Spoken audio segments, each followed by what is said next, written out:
From the Oklahoman newsroom, this is an OU update. I'm Jenny Carlson here in studio with OSU beat writer Nathan Ruiz. Nathan, lots of focus at OSU on football here recently, but now some attention starting to turn to basketball, and a pretty interesting matchup to kind of pivot towards, that being OSU heading to Tulsa. This is an in-state matchup that we don't always see, but Mike Boynton seems to really like. Yeah, you know, it's a game that he wants to see every year. He's mentioned that before, just given the in-state rivalry. And you look at the success he's had in-state. In his 3 years as a member of OSU's coaching staff, OSU is 7-1 in in-state games, 4-1 against OU, 2-0 against Tulsa, 1-0 against ORU. So this is a game that I think OSU fans really should enjoy. Tulsa, obviously a great area for OSU fans, whether the matchup's in Stillwater or in Tulsa. I think it's an exciting matchup.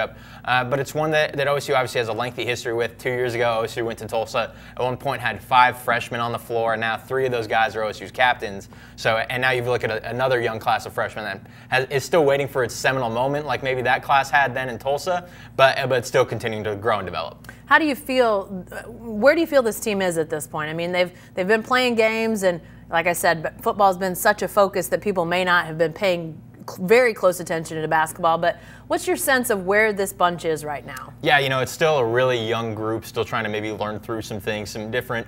Mike Boynton joked yesterday that sometimes a player will come back to the bench and he'll tell them something he noticed, and they'll look at him like he had a third eye, is how he put it. So, and then they'll go back and watch film, and they'll be like, "Oh, you were right, coach." So it's something where like different things are just still being learned, still being groomed, still being figured out.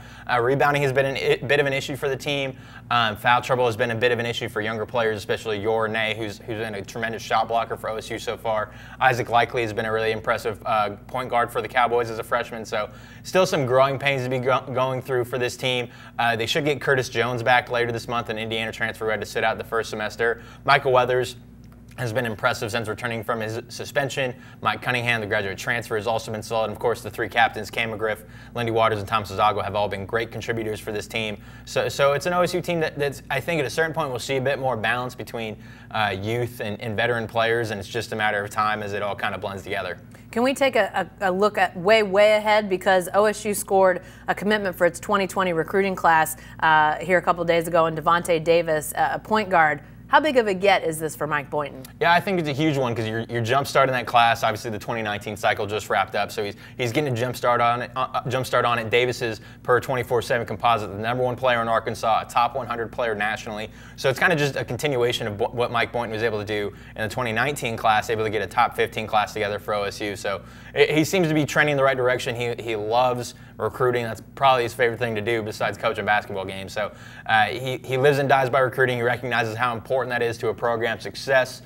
So I think Davis is obviously just the start of what should be another really strong class for Mike Boynton in 2020. All right. Well, before that, Cowboys back on the hardwood on Wednesday night in Tulsa. We'll have coverage of that game for you, so be sure to stay with the best coverage team anywhere at newsok.com and every day in the Oklahoman.